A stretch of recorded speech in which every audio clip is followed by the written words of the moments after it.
Para los que no saben qué es la apologética, se los voy a decir de manera sencilla. La apologética es la defensa de la fe, eso es. Eso es lo que todos los cristianos estamos llamados a hacer de un modo u otro. No podemos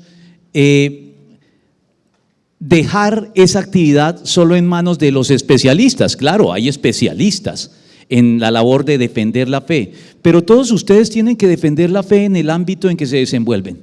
Si no están encerrados en una burbuja eclesiástica, sino que salen al mundo, allá van a tener que hacer defensa de su fe. Y sobre todo en los medios académicos, cuando nuestros hijos ingresan a las universidades o al mismo colegio y comienzan a ser confrontados por una cantidad de ideologías que suenan muy convincentes por parte del mundo. Y que si ellos no tienen respuestas que vayan más allá de citar algunos versículos bíblicos, pueden moverles el piso. Y de hecho hay estadísticas que dicen que la universidad se está convirtiendo en el cementerio de muchos cristianos, porque ahí la fe de muchos cristianos se desvanece. Entonces, nuestro propósito es brindarles herramientas para que ustedes puedan hacer esta defensa de la fe. Ahí estamos, ese es mi tema, el primer tema que voy a tratar yo hoy: el cristianismo frente al escepticismo y toda su parentela ideológica. Yo sé que esas palabras suenan medio raras, pero déjenme ponerlos en contexto. Una de las batallas culturales en la cultura humana que el cristianismo libra hoy, en su eterna polémica con el pensamiento pagano antiguo, o en este caso con el pensamiento secular actual, al que algunos ya llaman neopagano, es la que tiene que ver con este asunto: el pensamiento políticamente correcto. Sé que es una expresión que ustedes han escuchado muchas veces y en muchas oportunidades. No me refiero propiamente a los eufemismos, es decir, esas palabras que el pensamiento políticamente correcto busca imponernos para no ser ofensivos con otras personas.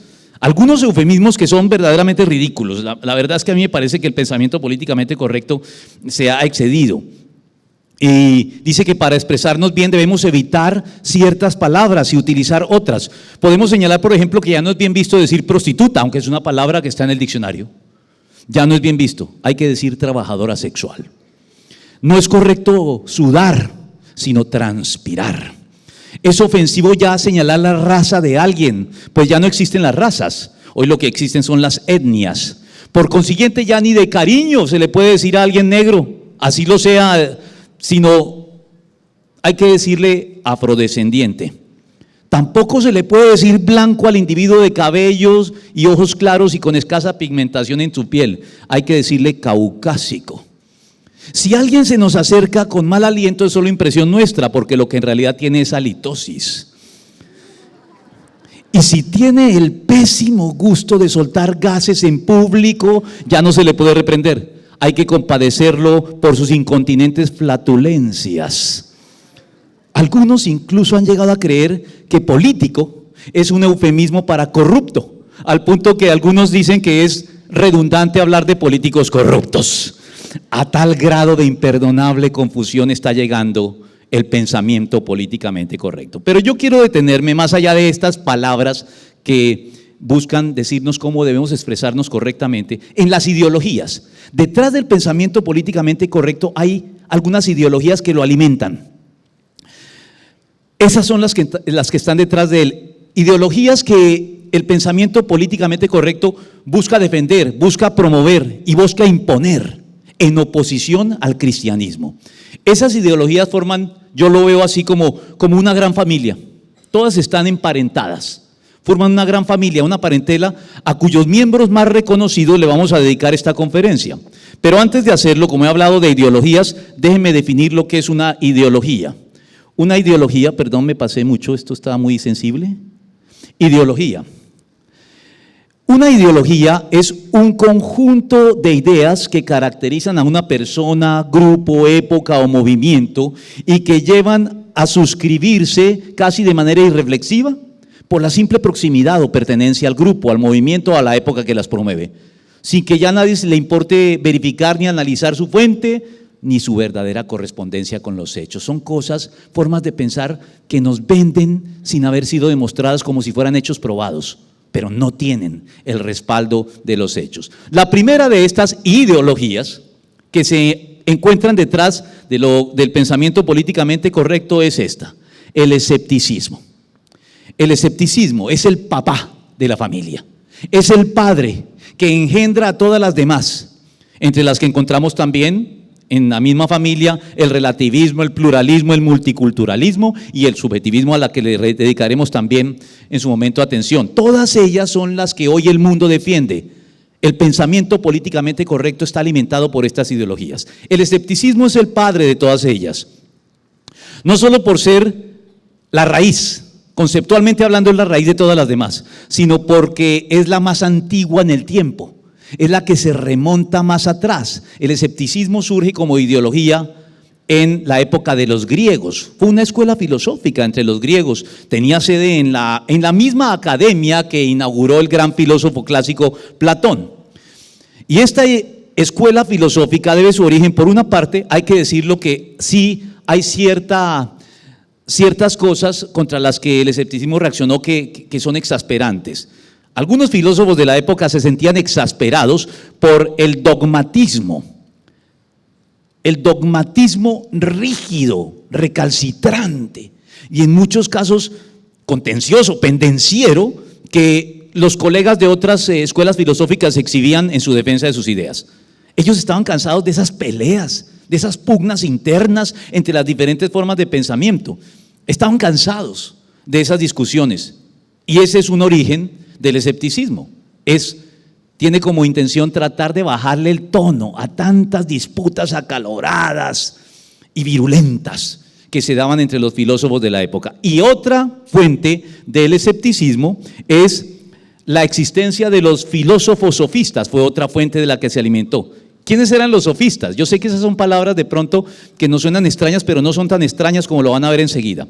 Los sofistas fueron unos filósofos que pervirtieron la filosofía, la echaron a perder, porque ellos, más que descubrir y exponer la verdad, que debería ser la intención de la filosofía y la teología, a ellos lo único que les preocupaba era ser persuasivos en el discurso. Es decir, no importa si tengo la verdad de mi parte, lo que importa es que logre defender mi causa y sonar convincente y convencer a los otros. No les interesaba la verdad.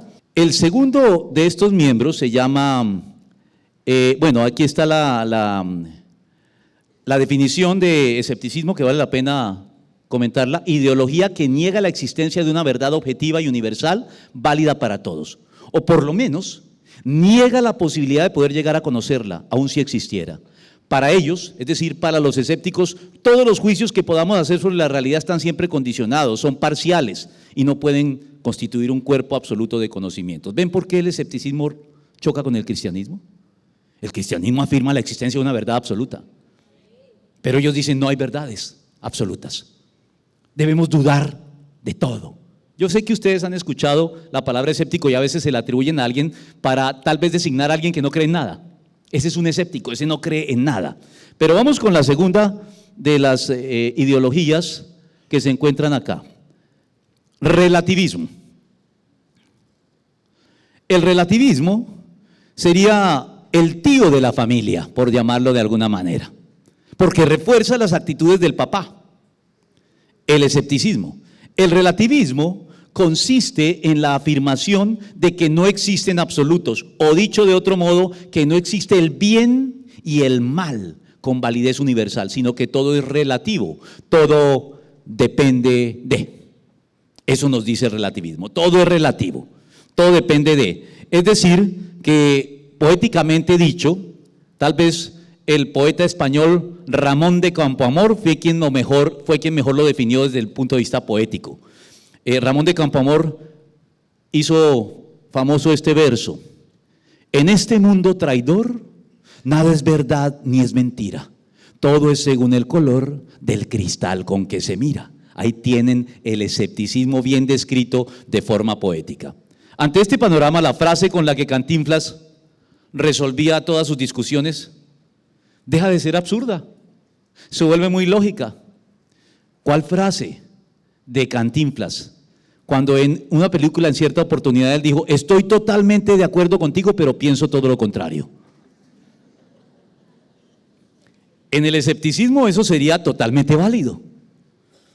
Vamos con el tercero de los miembros de la familia: pluralismo. El pluralismo, digamos que es el hijo mayor del escepticismo, sobrino del relativismo. Dicho de manera sencilla, el pluralismo consiste en la convicción sostenida hoy por muchos en el sentido de que la opinión de todos cuenta y pesa por igual y debe por tanto ser tenida en cuenta. Esta es una sociedad pluralista. Todos tienen derecho a opinar, las opiniones de todos son válidas y debemos tenerlas en cuenta. Vamos con el cuarto miembro de la familia, se llama multiculturalismo. Es el segundo de los hijos del escepticismo. No es más que una imitación un poquito más sofisticada de su hermano mayor, el pluralismo. Porque el multiculturalismo, ¿qué es lo que afirma? Es la ideología que afirma que todas las culturas son igualmente válidas y respetables. Y defiende entonces a ultranza el dicho que afirma: a donde fueres, haz lo que vieres. Si algo es malo en Cali, pero te vas a los Estados Unidos y allá es bueno, entonces hazlo, porque en Estados Unidos es bueno. Es otra cultura. En este mundo multicultural, cada cultura determina lo que es bueno y lo que es malo. Y terminamos con el último miembro, el hijo menor de la familia. Se llama subjetivismo. Ese es el colmo. Es tal vez el más necio, es el más terco de los tres, porque el subjetivismo le hace honor a su tío, el relativismo, de la manera más descalada e individualista. ¿Qué es lo que dice el subjetivismo? Ideología que afirma que cada persona tiene el derecho, ya no solo de opinar, sino de sostener y defender su propia verdad, la cual debe ser respetada y no debe ser cuestionada por quienes sostienen puntos de vista diferentes e incluso contrarios sobre la verdad. Tantas verdades como personas hay en el mundo, dice que el subjetivismo. Cada uno tiene su propia verdad. Como puede verse, toda esta parentela ideológica surge del papá, el escepticismo antiguo, converge en el escepticismo radical moderno, entendido como la creencia de que no existe ningún conocimiento ni seguro ni confiable. Hoy cuando hablamos de un escéptico pensamos en una persona para la cual nada es seguro, para la cual nada es confiable, que no cree en nada. En realidad el escepticismo es el origen de todas ellas. Y es la pesimista conclusión final a la que nos conducen todas las ideologías anteriores que se encuentran detrás del pensamiento políticamente correcto, que nos quiere poner mordaza a los cristianos para que no llamemos a las cosas por su nombre. Tenemos que despojar al pensamiento políticamente correcto de esa actitud ingenuamente romántica y optimista de la que la han querido revestir, porque se darán cuenta ustedes de que ¿cuál es el santo grial del pensamiento políticamente correcto? Se llama inclusión, la palabra inclusión, hay que incluir a todo el mundo, a como dé lugar, aún a costa de la verdad. Si hay que sacrificar la verdad para incluirlos a todos, pues sacrifiquémosla. Y eso no lo puede hacer el cristiano. Ahora bien, teniendo en cuenta que la tolerancia, los cristianos debemos ser tolerantes. La tolerancia es una actitud promovida por la Biblia. Entonces vamos a aplicar la tolerancia cristiana a estas ideologías. La Biblia dice que debemos someterlo todo a prueba, ¿no? ¿Y qué debemos hacer después? Retener lo bueno. Sí, hay algunas cosas que podemos retener en ejercicio de la tolerancia. Vamos a ver qué podemos rescatar del pluralismo. El cristiano está de acuerdo con el pluralismo en que toda persona tiene derecho a expresar su opinión, ojalá de manera respetuosa y a ser escuchada por los demás. En eso estamos de acuerdo. ¿Pero en qué no estamos de acuerdo? En que eso no significa que toda opinión tenga la misma validez y que no pueda ser discutida, que no pueda ser rebatida, que no pueda ser refutada por otras opiniones más y mejor sustentadas. Déjenme contarles una anécdota rápidamente. Cuando vino el Papa, yo publiqué en mi perfil de Facebook un texto en donde exponía los argumentos clásicos del protestantismo en contra de la institución papal, con respeto y con argumentos históricos. Pues muchos católicos se sintieron ofendidos y me tildaron de intolerante. Y yo les dije, ¿cuál es la intolerancia? Si ustedes no están de acuerdo, argumenten en contra de mis argumentos, pero no me descalifiquen como intolerante. Simplemente estoy planteando la postura clásica del protestantismo desde que Martín Lutero rompió con Roma. ¿Por qué me llaman intolerante por eso? Porque hoy cualquiera que discrepe de una opinión, entonces ya está tachado de intolerante en nombre del pluralismo. Miremos qué podemos rescatarle al multiculturalismo. El multiculturalismo, el cristiano está de acuerdo en que toda cultura puede y debe ser considerada y evaluada a la hora de hacer aportes a la construcción del bienestar colectivo y del bienestar global. Estuvimos hace 15 días en Popayán, en una iglesia misionera que tiene actividad evangelística en las etnias. Dicen que en el Cauca hay 33 etnias diferentes.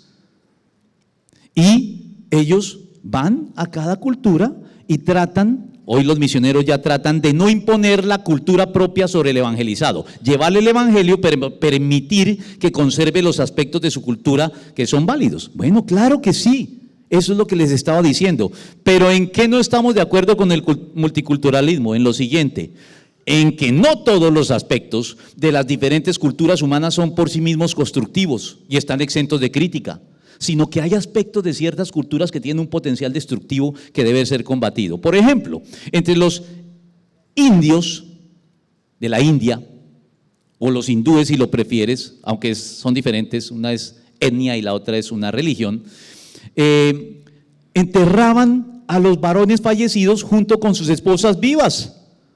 Y los cristianos no podemos simplemente cerrar los ojos y decir que eso está bien dentro de esa cultura, porque esa práctica es condenable en cualquier cultura. O los cristianos podemos también estar en desacuerdo con la poligamia que se practica en algunas otras culturas. Hay culturas que tienen por costumbre mutilar los genitales de sus mujeres,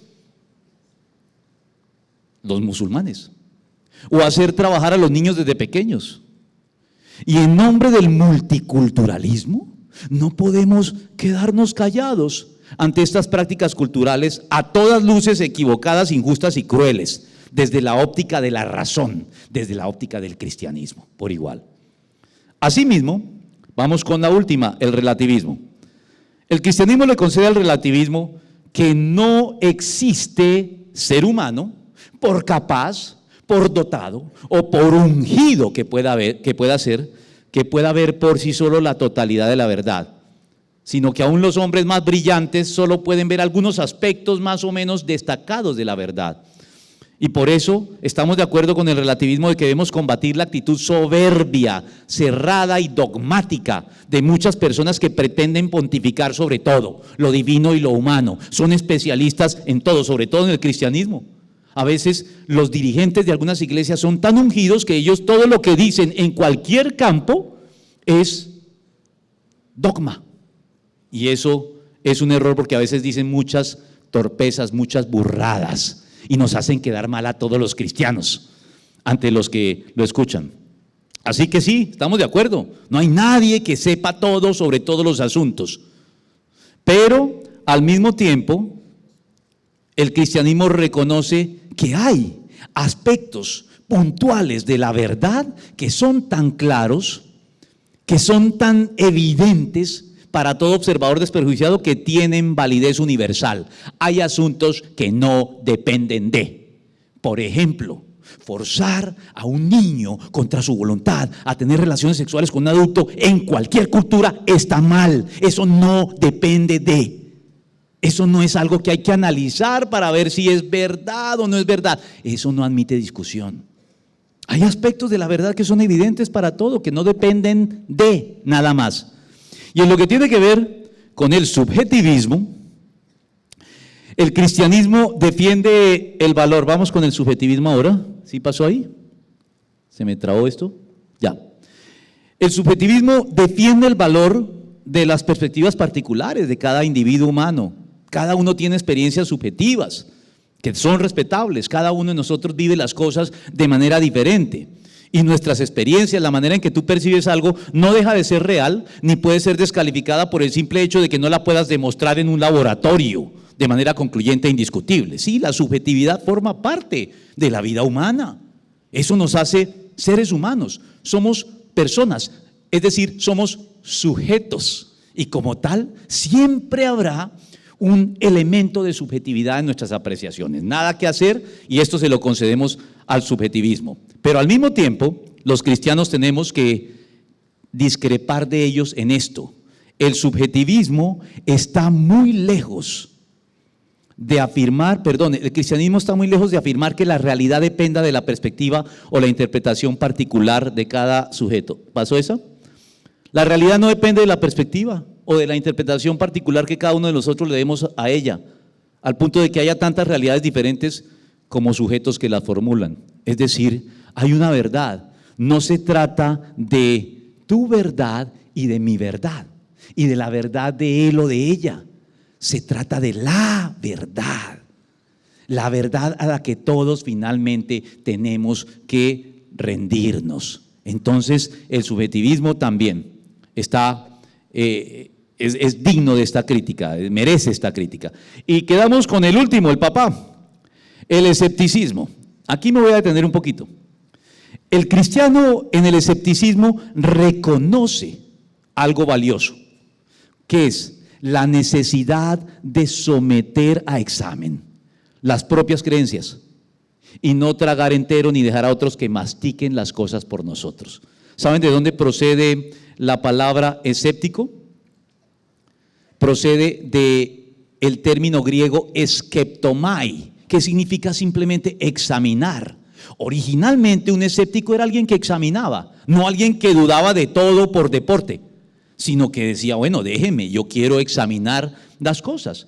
Creo que los cristianos debemos ser escépticos en este sentido. Debemos ser personas que examinan. Pero también tenemos la crítica que hacerle.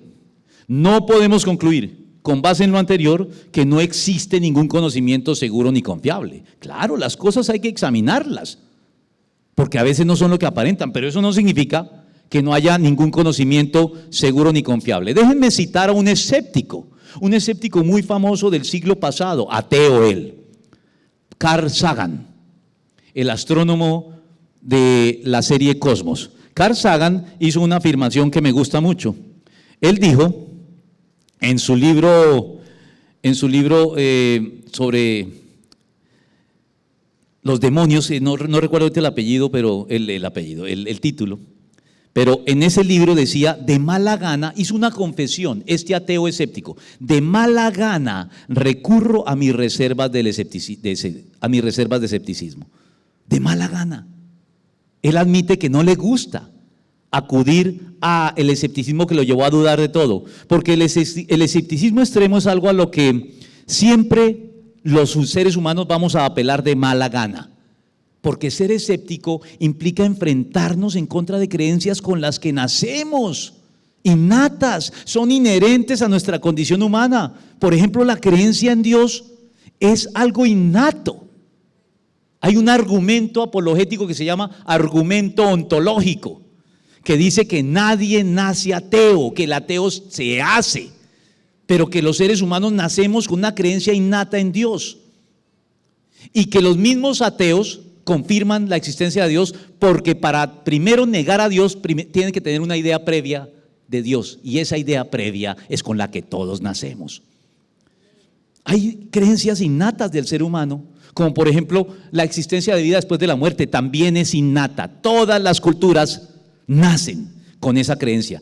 En el curso de su vida algunos se despojan de ella, pero es algo con lo que nacemos. Por eso es que de mala gana recurrimos a ese escepticismo extremo, porque implica negar cosas con las que hemos nacido, implica ir en contra de nuestra propia naturaleza, que es algo que sucede, por ejemplo, me parece a mí, y lo puedo decir aquí, sin que el pensamiento políticamente correcto me condene, con el mal llamado matrimonio homosexual y la consecuente adopción de niños por parte de pares homosexuales.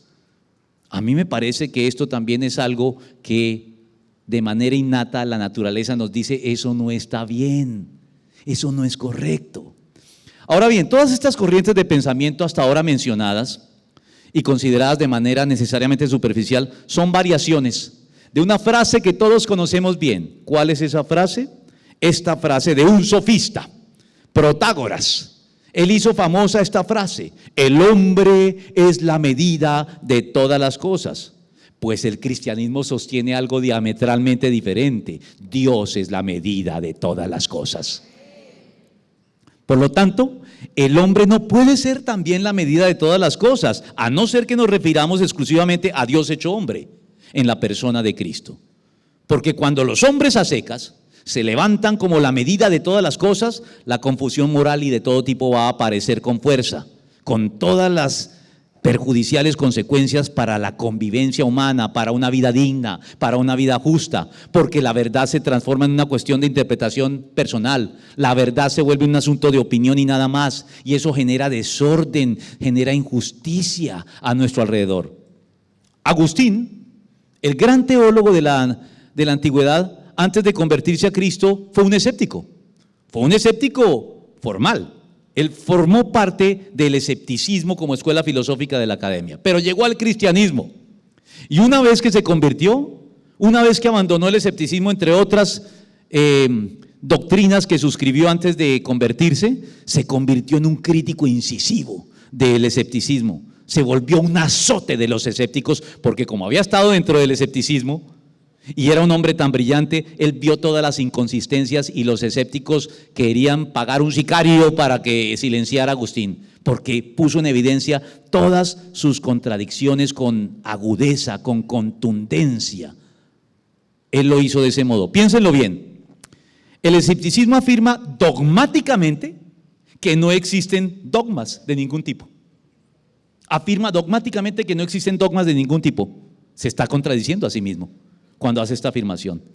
Al declarar que no existe ningún conocimiento objetivo, absoluto y confiable, los escépticos estaban de algún modo haciendo una declaración dogmática de carácter absoluto que obraba automáticamente en contra de lo sostenido por ellos mismos. Voy a decirlo más sencillo. Según ellos, si podemos estar seguros de algo, según ellos sí podemos estar seguros de algo, y es de que no hay nada seguro. Sí podemos estar seguros de algo y es de que no hay nada seguro. Aquí vemos la contradicción lógica en que incurren. Además, por su misma naturaleza, el escepticismo no se puede demostrar, por lo cual los escépticos están dando un salto de fe. Ese mismo que nos censuran a nosotros, ellos lo dan todavía con más fe que nosotros. El escepticismo no cuenta a su favor con ninguna demostración que lo confirme, ni siquiera con un margen satisfactorio de probabilidad. La única utilidad del escepticismo como actitud, vuelvo y les digo, se halla en lo que tiene que ver con la capacidad crítica a la que ningún cristiano puede renunciar. Los cristianos no podemos renunciar a nuestra capacidad crítica porque caemos en credulidad y caemos en superstición. Y lamentablemente en las iglesias hay muchos cristianos que son crédulos y supersticiosos.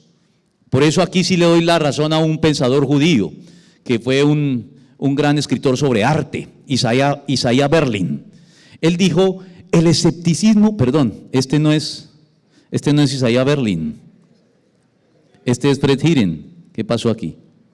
Bueno, aquí está. El escepticismo es un valor eterno que debemos preservar. Ignoramos dónde está el puerto, hay que seguir pues navegando. Eso lo dijo Isaiah Berlin. Ustedes dirán, pero ¿cómo un cristiano defiende el escepticismo? Porque lo estoy defendiendo en el sentido, ahora sí, en que Fred Heeren lo defendió.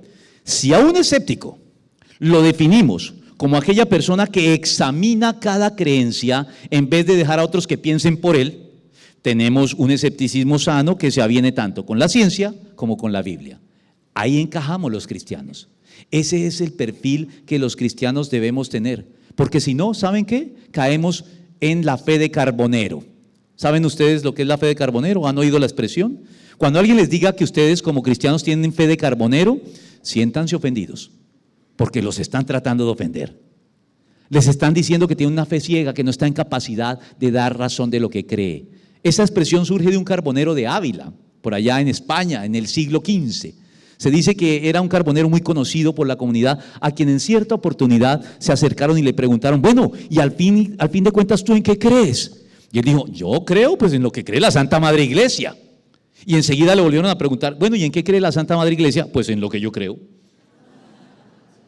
Y ese razonamiento en círculo ha dado lugar a la expresión fe de carbonero. Si no examinamos, nuestra fe deja de ser fe y se vuelve credulidad y se vuelve superstición. La Biblia fomenta en cada uno de nosotros un ejercicio de un saludable escepticismo. Que cada uno de nosotros tenga una capacidad de examen que nos sirva de salvaguarda para que no convirtamos la sana y auténtica fe en credulidad supersticiosa e irracional. En palabras del teólogo Hans Küng, la fe admite una racionalidad crítica, pero no un racionalismo ideológico. Fíjense que en la Biblia, en Hechos de los Apóstoles, hay unos judíos, los judíos de Berea, una población a la que llegó Pablo, que eran escépticos. Pero a pesar de su escepticismo, eso no impidió que muchos de ellos creyeran. ¿Por qué digo esto? Vamos a mirar lo que dice la Biblia de los judíos de Berea. Dice lo siguiente: que ellos todos los días examinaban las Escrituras para ver si era verdad lo que se les anunciaba. Ellos tenían al rabino Pablo con todas las credenciales, allí predicándoles. Y ellos lo respetaban como tal, pero decían: un momento, Pablo, que vamos a confirmar en casa todo lo que nos estás diciendo, porque nosotros tenemos capacidad de examen también y podemos leer la Biblia por nuestra cuenta para ver si todo lo que nos dices es en realidad cierto.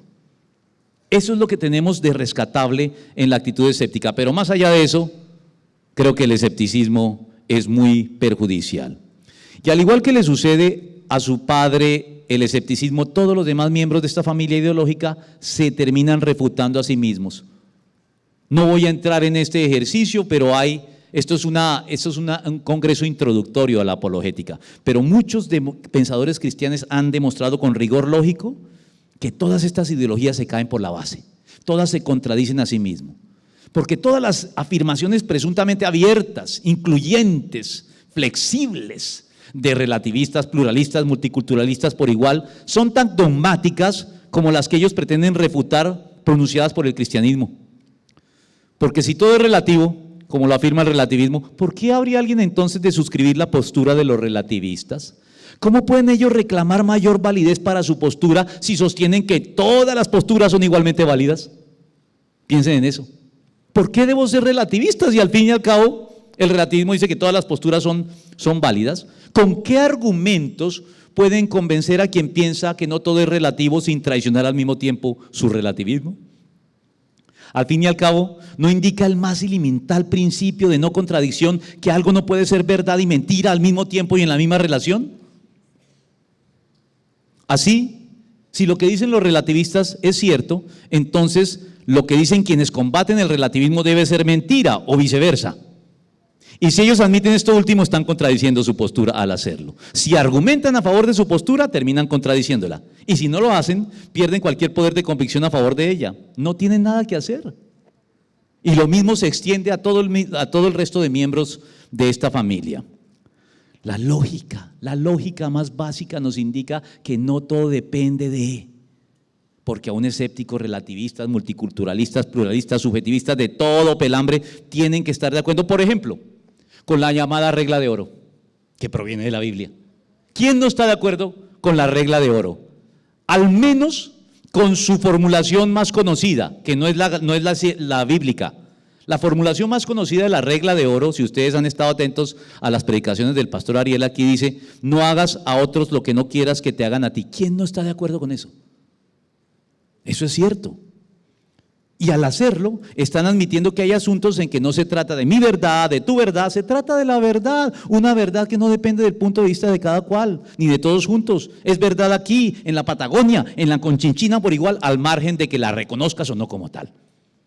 Una verdad que si no la tienes en cuenta y optas más bien por tu propia verdad particular, por la verdad diseñada de acuerdo a tus preferencias, te llevará, déjame decirte, más temprano que tarde, a estrellarte dolorosamente contra la realidad del mundo, como le sucedía al apóstol Pablo, cuando se resistía a la verdad, según lo dice el Señor Jesucristo, dándose cabezazos contra la pared. ¿Recuerdan qué es lo que le dijo?